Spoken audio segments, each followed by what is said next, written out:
Hi, I'm Mackenzie Whitehead, And I'm Gabby Wapner. and we are doing petroleum and oil for our presentation. Okay, so I'm doing pros of petroleum. So one of the pros of petroleum is that it's really easy to extract. So all you have to do is you drill holes in an underground reservoir. And so another pro is that it has very high energy density, and it has like a higher energy density than coal and wood. So if you burn petroleum, you'll get more energy than if you were to burn coal and wood. And it also is easily transported different places. All you have to do is put it in a truck and it'll be transported, or you can do underground pipelines. So it can be used in a lot of different ways too, most commonly used as transportation fuel. Petroleum is also relatively a stable energy source compared to other sources. So the cons of petroleum is that it's a limited energy source, and if we keep extracting it at the rate that we are now, it'll only last another 53 years. And it also contributes a lot to environmental pollution because when it's burned, it's releasing carbon dioxide into the atmosphere. And also transportation can get dangerous because of oil spills, like the Deepwater Horizon oil spill. And it's also a non-renewable energy source. And it sustains terrorism and violence because it is a good target for terrorists to hit since it's so important and widely used.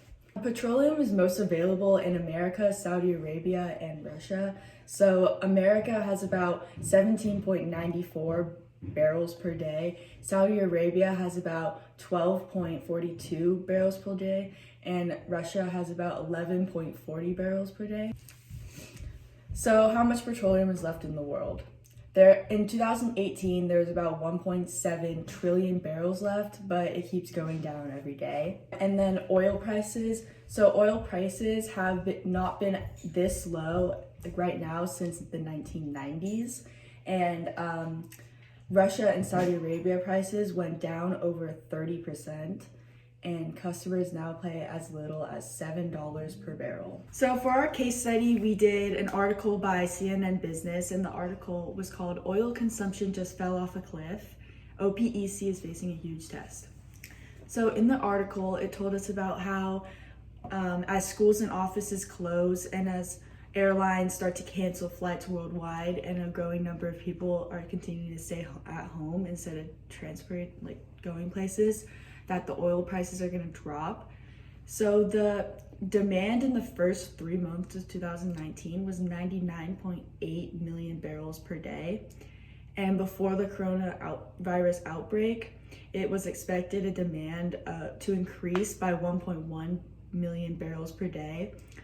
But the global demand now might drop 3.8 million barrels per day. So OPEC could cut output between 600,000 and 1 million barrels per day very soon because of the coronavirus. And this is now worse than the 2008 global financial crisis, and it was all because of the corona outbreak. And our coronavirus and oil prices dropping video is right here.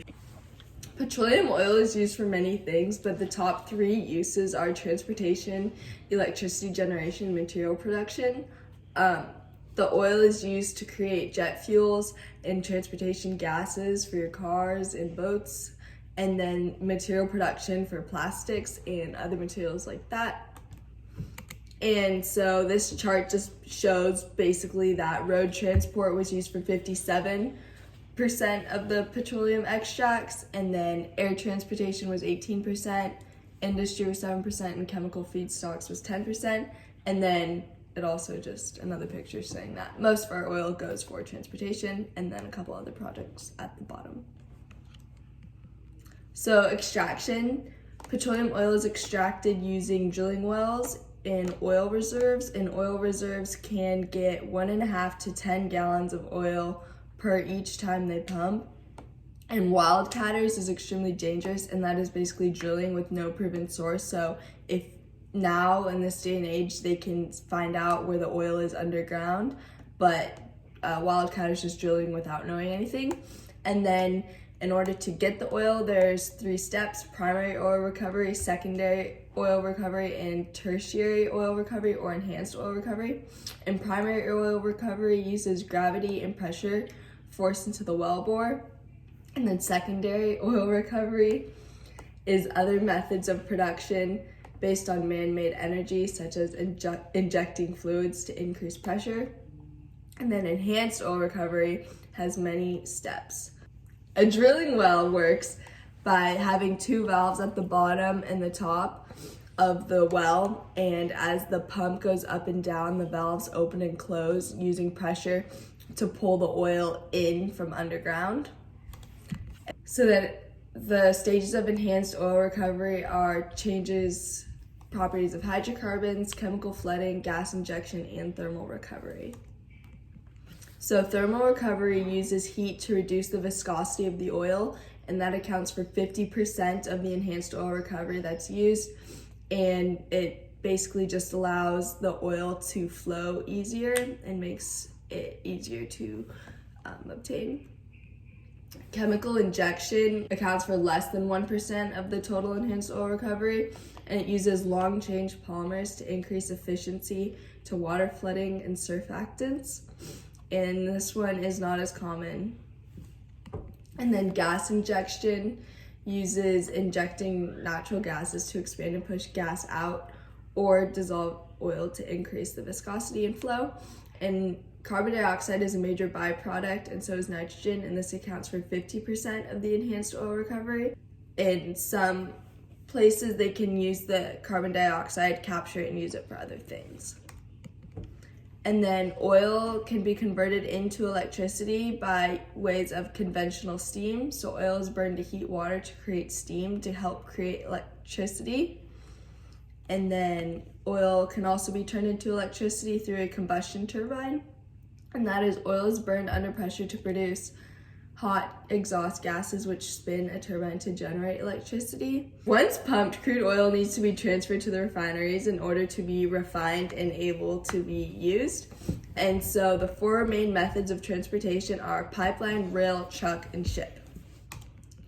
So pipelines are used to move crude oil from the wellhead to gathering and processing facilities, and from there the refineries to tanker and loading facilities.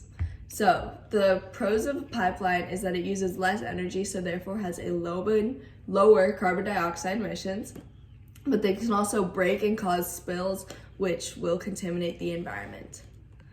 The rail is an alternative to pipelines for long distance shipping, and the negatives are the speed, if it goes too fast and tips the train, or accidents, and then it also releases a lot of carbon dioxide emissions.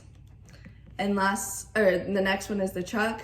It's the last step in transportation, and the pros is that the delivery destinations can be extremely flexible because trucks can go short distances or long distances, and they can go exactly to the drop-off point, whereas a ship, you have to unload the oil. And then if you were to use a rail, you have to take a truck to the rail to get the oil off of there. And then the negatives are that it has a low storage capacity. And then the ship is able to carry oil directly to chemical plants, and it has a low cost and large storage capacity, but there's a lot of environmental concerns when it comes to the oil tankers, such as spills and contaminating marine life. And then there's also some health concerns revolving around oil refineries that are converting oil to fuel, and then pollution in air, water, and land. So air pollution is from oil refineries is they release over 100 chemicals, and some of them include nitrogen oxide, sulfur dioxide, particulates, carbon dioxides, carbon monoxides, methane, and hydrogen fluorides, and many more. And you can see the pollution being released as they refine the oil. And then the human effects of air pollution are respiratory problems, skin irritations, nausea, eye problems, and headaches. And all these things come directly from the release of emissions from oil refineries. And then water pollution from oil is caused by oil spills, dumping, the transportation emissions, and oil, when it is spilled, cannot dissolve in water. It gets stuck on marine life and blocks light from plants and gets caught in the feathers of birds. And so here's some pictures of some dead fish and animals, and then this one is of the oil tars in the sand, and then there's a bird with the oil caught in its feathers after an oil spill. And this is all directly related to an oil tanker spill. And then land pollution can be caused by dumping excess oil and also from pipes breaking, and it can result in political wars as well.